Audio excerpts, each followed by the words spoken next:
au sol par arrière. Donc là, cette fois-ci, comme pour l'amener au sol, bras en extension vers l'extérieur, je me trouve derrière. Donc la personne est appréhendée, j'ai mon collègue qui est devant, moi je suis en arrière. Et je vais l'amener face au sol. Je vais l'amener face au sol par ramassage des jambes. Donc ici, je suis là, je reste dans l'axe.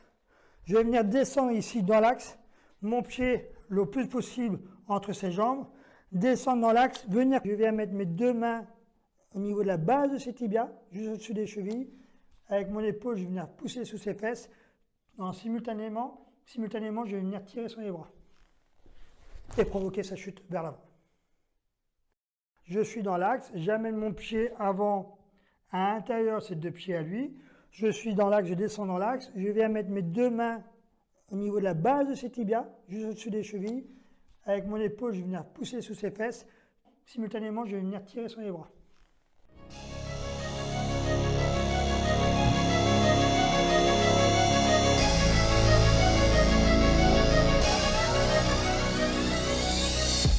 Donc, toujours, je suis amené au sol par arrière, par ramassage des jambes. Je suis dans l'axe, je descends dans l'axe, je m'approche au plus près.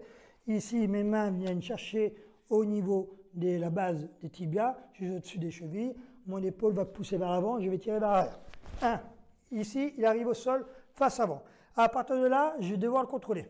Première possibilité de contrôle, ici, je relâche une jambe, je vais venir plaquer son pied contre ma hanche, ici.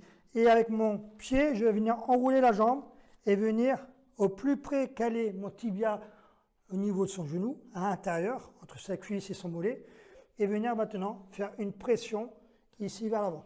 Donc ici, en fait, j'ai une clé par écrasement. J'ai une clé par écrasement musculaire au niveau du mollet, mais aussi par écartement du niveau du genou. Et là, ici, je descends. Donc ici, je suis dans l'axe, je descends dans l'axe, je l'amène au sol, je contrôle un pied. Dans le même temps, je passe ma jambe et ici, je suis en contrôle au niveau de son mollet et de son genou. Main dans le dos, et je viens contrôler. D'accord? Donc ici, on était en contrôle.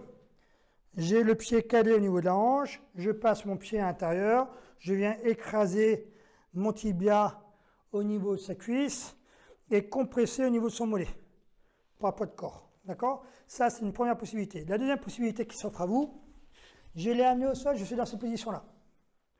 Ici, je vais venir croiser son pied et le caler à l'intérieur de son genou.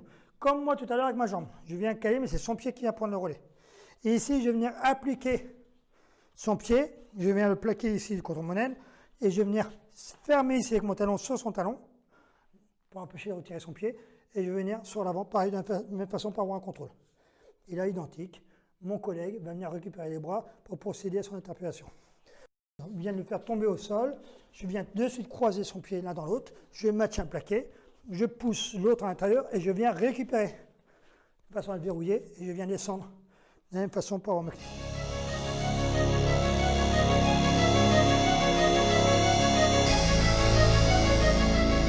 Donc, amener au sol par arrière. Plusieurs possibilités. Une que j'aime particulièrement, c'est l'amener par la tête. Donc ici, Rémi, dès que tu auras mes mains, tu nous fais signe comme quoi tu vois mes mains. Quand tu lèves la main, dès que tu vois mes mains, tu lèves ta main. Donc si j'arrive par ici, essayer d'attraper la tête, dès qu'il voit ma main, voilà, il va pouvoir se défendre, faire un geste de défense, coup de pied vers arrière, un coup de tête, peu importe, j'arriverai pas à le saisir.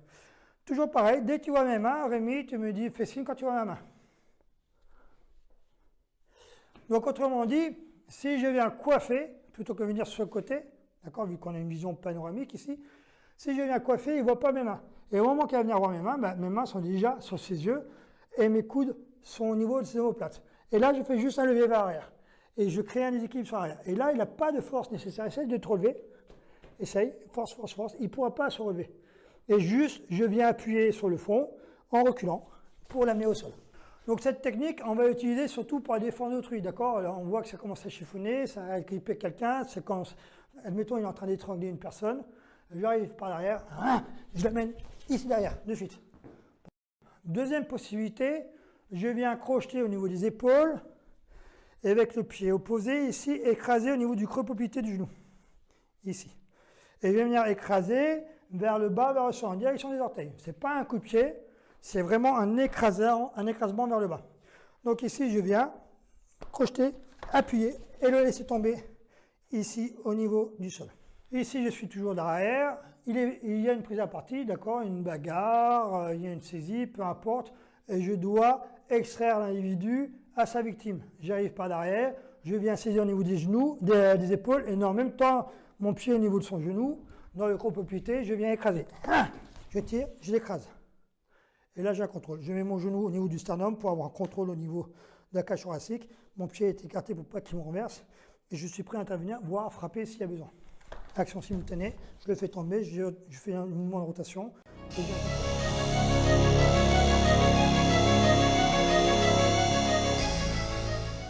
Donc ici, je suis là, je viens dans le dos, je viens ceinturer la personne au niveau de l'abdomen.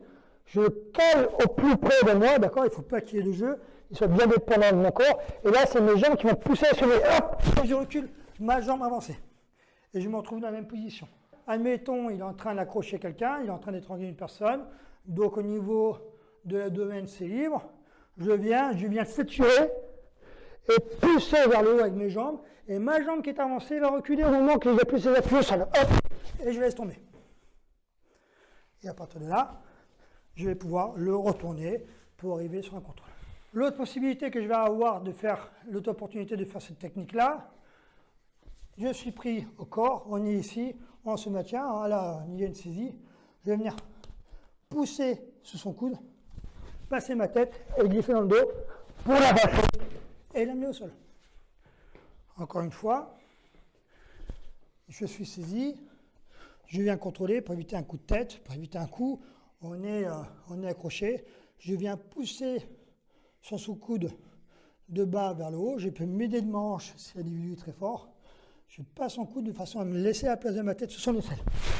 À partir de là, je sature, et même chose, je viens pousser son avance, décoller, reculer ma jambe avancée et venir sur un contrôle. Pour, une fois tombé, faire une percussion et le retourner